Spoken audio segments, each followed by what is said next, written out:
What's up, family? Gerald the Bossman here. You're tuned into the Bossman Show on AM 1010, AM 1430, 1055 The King. Let the King out at 105theking.com and the Bossman Show at bossmanshow.com. Hit me up on Instagram, The Bossman Show, Twitter at Bossman Show, and Facebook, Bossman Show. It's the Bossman on your radio. Listen to the Bossman Show with your host, JR, Saturdays at 9 a.m. right here on AM 1010, The King. What's up, good people? BetOnline is your number one source for all your betting needs. The latest odds, lines, and matchup reports for baseball, boxing, golf, and more. BetOnline continues to be the fastest and easiest way to place your wagers, including live betting and your favorite casino and card games available to play right from your phone. Head to the website or use your mobile device to sign up today and get in on the action. Remember to use your promo code BELIEVE, B-L-E-A-V, for your 50% welcome bonus on your first deposit. BetOnline, where the game starts. BS3 Network, changing the way you watch TV. Yes, BS3 Network, changing the way you watch TV, covering content and hot topics from A to Z, sports, music, society and culture, movie reviews, you name it, we have it. Check it out on bs3network.com or check us out on Roku, BS3 TV on Roku, as well as check out your favorite podcast on all podcast platforms or Spreaker.com/BS3 Network. You are now tuned to BS3 Network.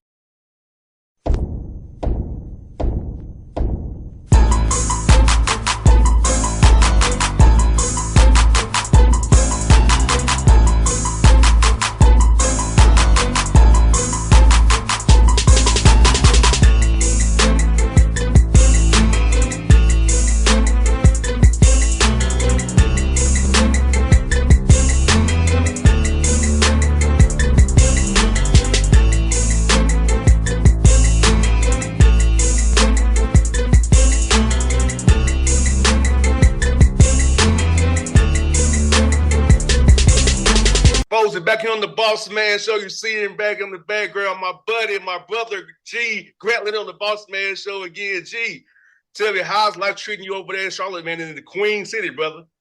It is phenomenal, man. I'm actually in Jacksonville for league meetings. Had a little beach time and some time away before we get rolling here in June with our players coming back. No doubt, man. You in Jacksonville. Speaking of that, it was last week news came down where Matt Driscoll, who's been there for years in North Florida, got an opportunity to go to Kansas State with Jerome Tang, who he was with at Baylor. Talk about what Coach Driscoll meant to you since he's been in the league with you guys, and man, and how that was going against him, a long-time legend in North Florida. So you are in Duval County right now. Congrats to Coach Driscoll, man. What an unbelievable opportunity for him and his son to go to K-State. And just think about this, the changing of the guard in the league and the ace son, Coach Driscoll, the all-time winningest coach, that's a big deal. He leaves. The two winningest coaches career-wise in the league history, Coach Acuff goes to Samford, and Coach Davenport retires. So you got over 1,000 wins between those guys that are gone now. And so, the ASUN has forever changed for those three guys and their mentorship to all of us. And just shout out to them and appreciate them. And G, you got an extension, man. Congrats on that, man. A 5-year extension after the season, man. How happy are you for that extension? And first of all, just knowing that the leadership really believes in you and your vision as this team transitions from D to the D1 now and heading on to bigger and better things, man. I mean, it's an amazing, feeling to know that they believe in what we're doing long term. It's not just one person; it's the entire university that's backing us, and it's not just for me. It's for our entire program, and it just provides stability. I really appreciate that because obviously it's my first time ever being head coach, and it shows that we're in the right direction. No doubt, G. And for you, man, like I know you about all the people around you, man. Talk about this, man. Trying to go from D to the D1. Just for people to understand, how hard has that been for you guys, man? The transition from D to the D1, not able to go to the tournament, having to get used to having more scholarships, can't split them up anymore. So for people who don't understand, how tough has it been? What's been some challenges? And also some things you've learned about the program since you're doing this right now. Yeah, I mean, think about this. Our last 7 years in Division II, we qualified for the NCAA tournament. And in all 7 of those years, every single poll, we were nationally ranked in the top 25. That is incredible, right? So to go from that to, 4 of the last 6 years winning 30 games, which is an incredible benchmark to get to 30 wins, so now we went to Division I, and we're not going to do that right away, right? But after year 3, we won 20 games. We did qualify for the postseason and won a game in the CBI. So you can start to see the steps happening. But the transition is incredibly difficult. The level of play is it's very different than Division II. Not to knock Division II. Division II is phenomenal. But Division I, just like the resources that's put into it and a level of competition, it's just another step up. So really like where we're going with it, and think we've each year shown progress within the ASUN. Going from 7-11 to 7-9 to 11-7. You can see that our program is taking steps in the right direction each year.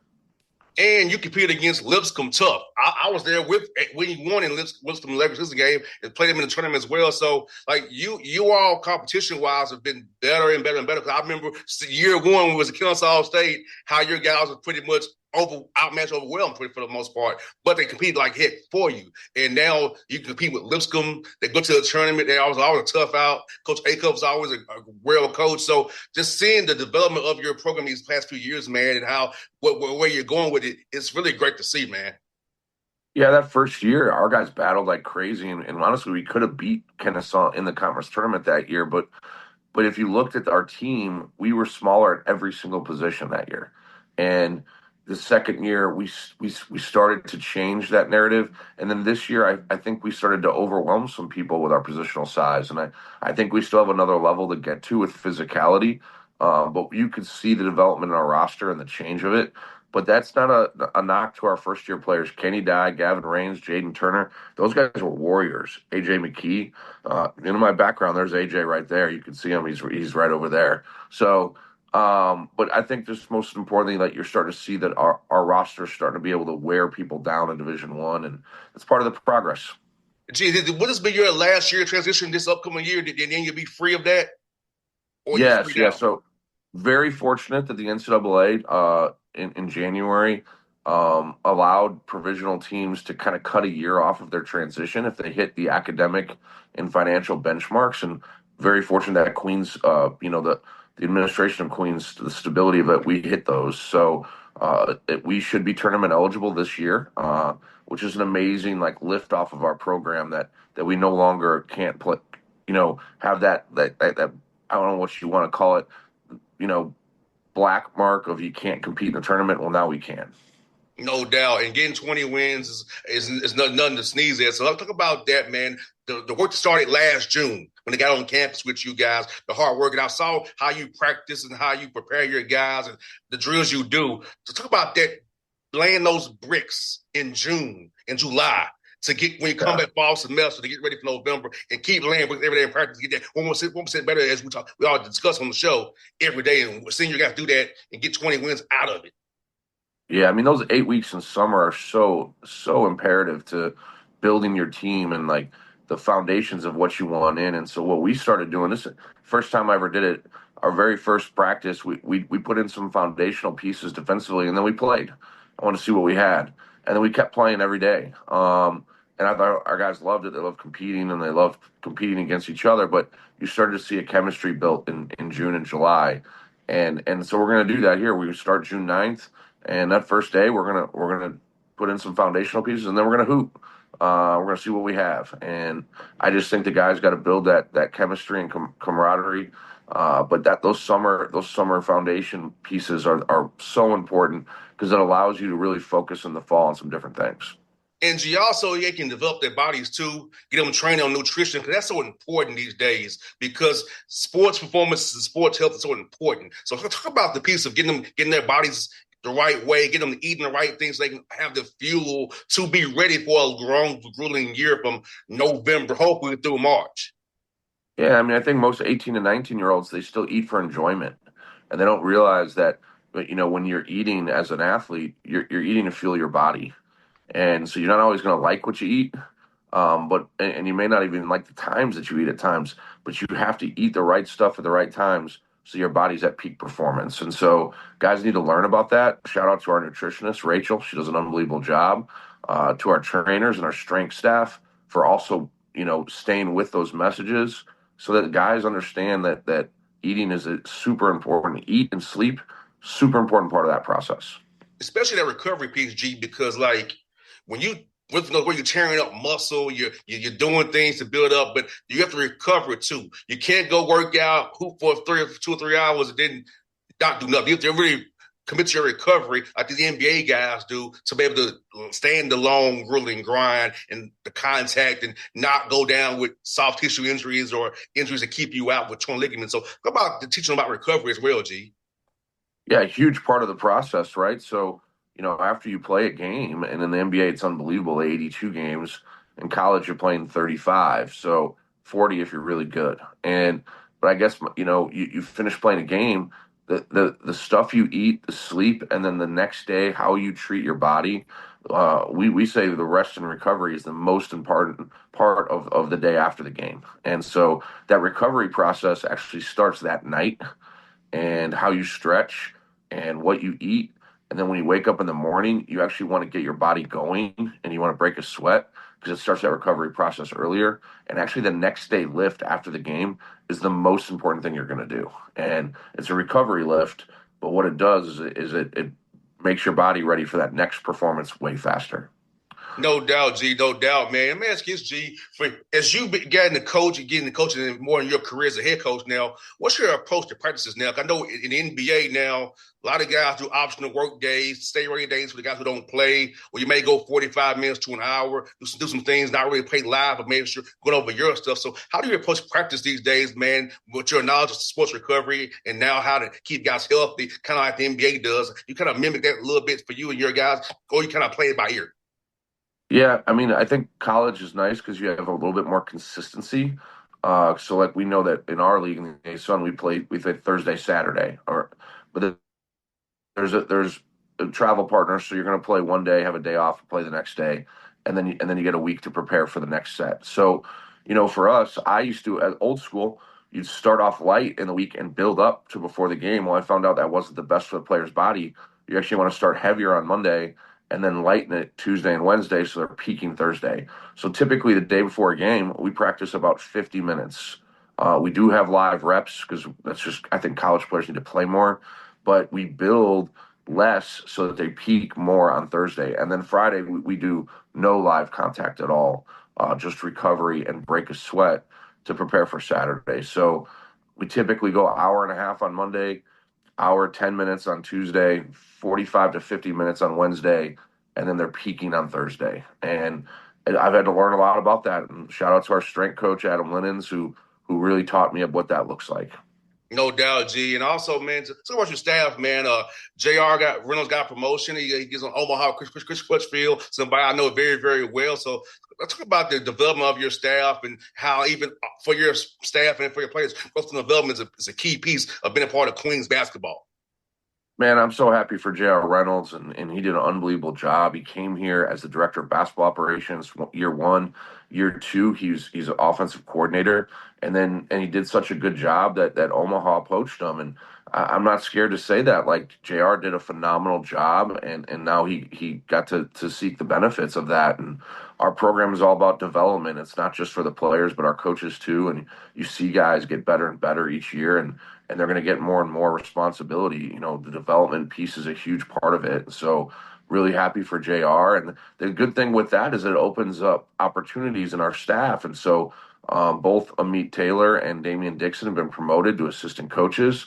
And we're going to have some other guys come in underneath them, and they're going to really work hard to get what JR got out of this experience where, vertical movement. And I couldn't be happier for JR. Couldn't be happier for our staff with Amit and Damian getting a new opportunity, and we're going to see the new guys come in. I think we're going to shock some guys with the caliber of guys that we got to come in behind Amit and Damian. No doubt. And G, for what you can discuss, how about the guys coming back on the roster this year and some key guys that you want to talk about? You can wherever you want to go, you can go with it. But let's talk about the roster. How you feel about the roster, and looking forward to working with these guys here in a couple of 10 days or so. I mean, think about it in this portal area, it's hard to retain guys, but it's one thing that we were able to do this year. We retained our starting backcourt to start. So, Bryce Cash, our point guard, and just Mr. Do It All, Swiss Army knife winner, Bryce Cash, who guards 1 through 5, and he guarded Jacob Ignacevic, the conference player of the year, who's a 4-5 man. He guards point guards, he guards leading scorers on the wing, but it's really how fast he plays and he moves the ball so well. He just makes great decisions. So super happy Bryce is back. And then Chris Ashby, the only all-league player in the ASUN returning, hit 115 threes last year. And he really came on late, not just as a shooter, but as a scorer. Started getting the foul line more, started getting to the basket more. And so I think Chris is going to take another jump this year and really excited for Chris Ashby. But not just those two guys. We had the highest or 10th highest scoring bench in the country, so 10th out of 365. And three key pieces from that bench, Nazman, Yoav Berman, and Maban Jaber are all back. And they're all perimeter players. Maban has a lot of position flexibility. But we returned 5 players from our 9-man rotation last year, which is unheard of in this era. So what a foundation to build off of, if that makes sense. And all 5 players are going to have a huge impact on our team and bigger roles than they had last year, and just really excited for them. No doubt, man. And G, be able to play 9 means you can actually trust. It's very important because we see what happens when you only go 7, 6, 7.5, 6.5 deep. How that looks and that don't look good. And so the way you all play with the intensity you play, having 9 guys you can trust is important. And finding those quality guys who you can trust with the game plan, know what to do, know what to be. Very, very important to winning games in ASUN, which is very, very tough. Yeah, so we know those 5 guys are reliable, right? Because they've already done it. And so then now we have 8 new guys, and those 8 guys that we got to find 4 of them that we can trust, that can make right decisions and do the things that we're looking to do to win. And so, I only got to bat 50% on this, which isn't bad. That's the fortunate part of this. But we're super excited. We have 3 big time impact freshmen. Like, holy cow, super excited about those guys. Jordan Watford, the number 1 player in South Carolina, who won a state championship, and 6'5" point guard. Isaiah Henry is 6'5", again, kind of like Bryce Cash, Swiss Army knife, 230 pounds, who just can play 1 through 4. And man, I'm super excited about Zay being here. And then DZ Coles, who's a 6'5", 220-pound shooter. And he's going to be, man, his physicality and his motor is phenomenal. And those are freshmen, right? So everyone says you can't play freshmen. Well, we played 2 last year. I don't. That doesn't bother me. And then the 4 transfers we have coming in, super excited about those dudes. Started off with Gus Larson from Cal Berkeley, grad transfer. Man, 6'10", can score on all 3 levels. Super excited about Gus. And then you got Avante Parker, who has the most points scored of our transfers, and scored 9 points a game at Georgia Southern.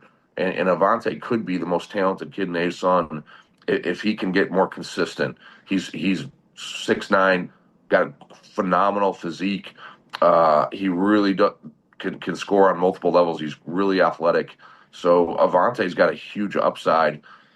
And then you got Carson Schweiger, who played at Valpo, and he's a 6'8", like, again, a huge physique and body, 230-plus pounds, but he shoots the crap out of the ball. So excited about all these guys, and we still have one more to add here publicly, which we'll announce here shortly. But I'm just really excited about the group.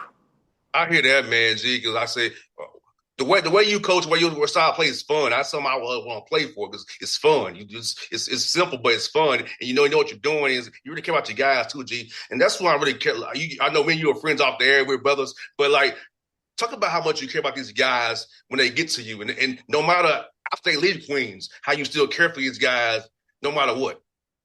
Yeah, and it's something I really learned from Bart Lundy is, like, you pour into these guys, and And when I was first coaching, I thought I was probably, looking back, pretty transactional, where it was about me.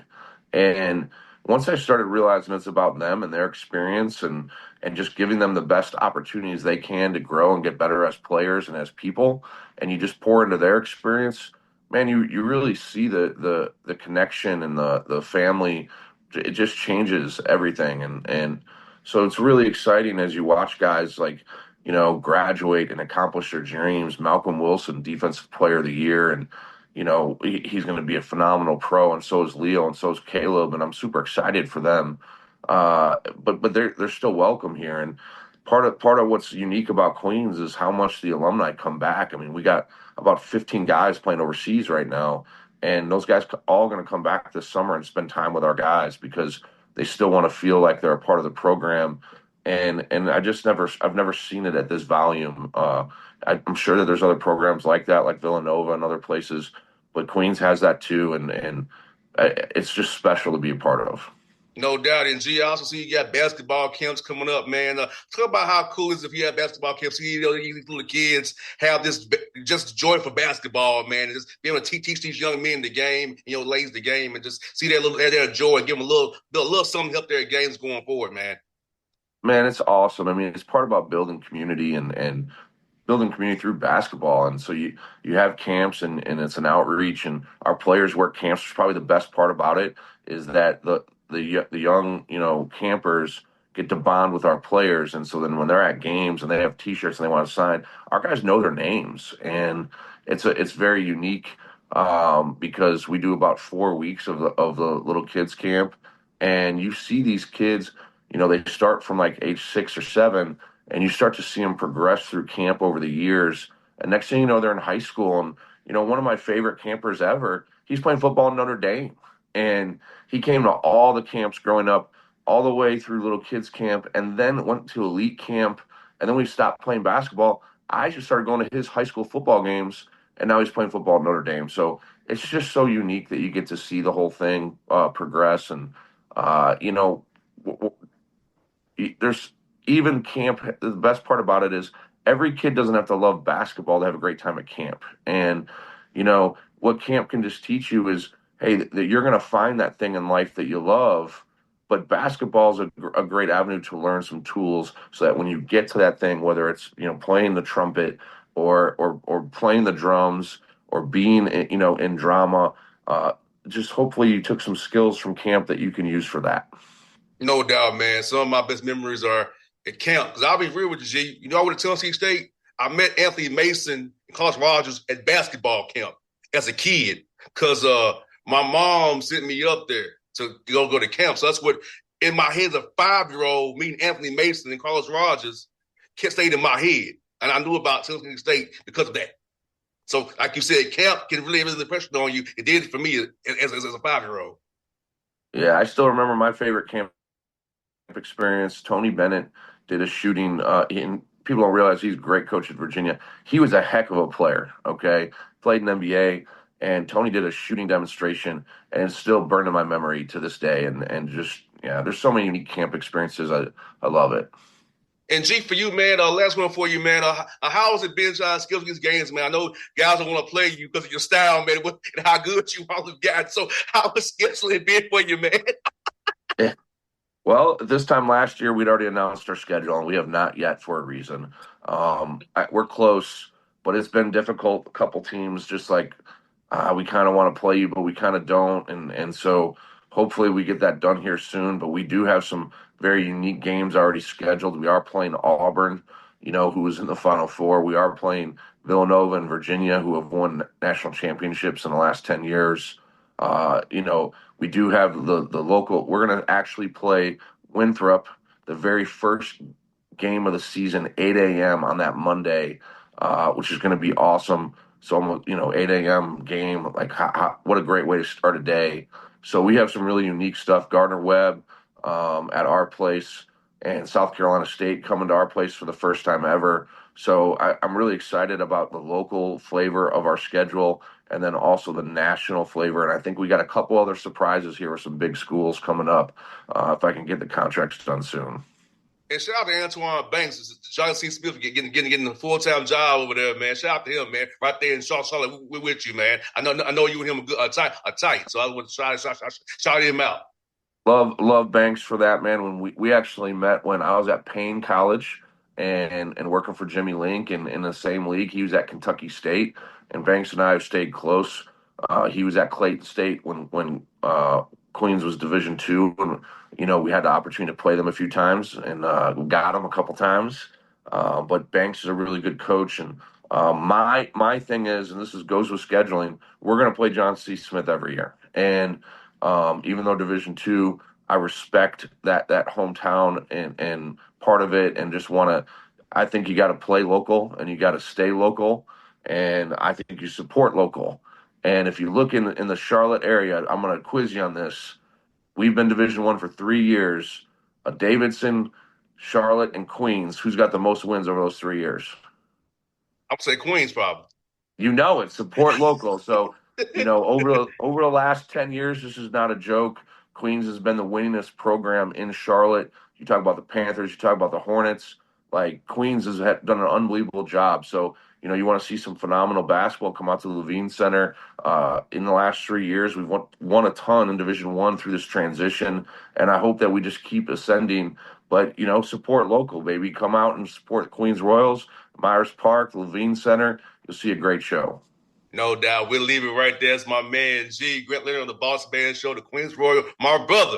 I'll see you soon. We know we're going to get together real soon offline, brother. You already know.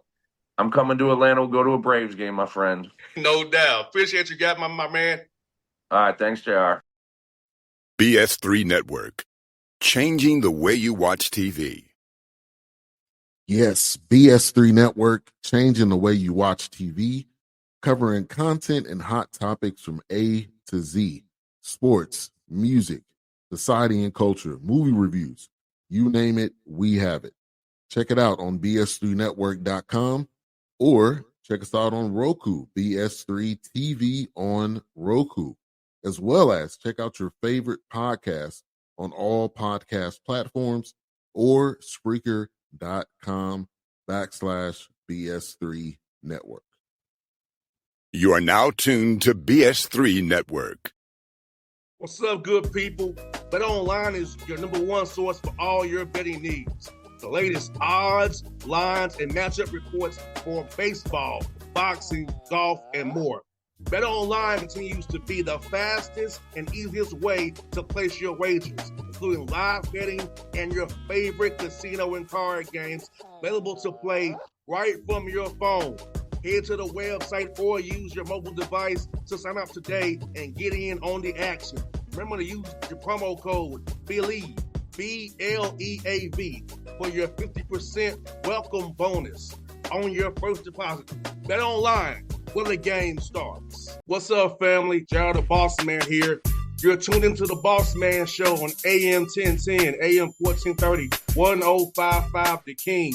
Check The King out at 105theking.com and the Bossman Show at bossmanshow.com. Hit me up on Instagram, The Bossman Show, Twitter at Bossman Show, and Facebook, Bossman Show. It's the Bossman on your radio. Listen to The Bossman Show with your host, JR, Saturdays at 9 a.m. right here on AM 1010, The King.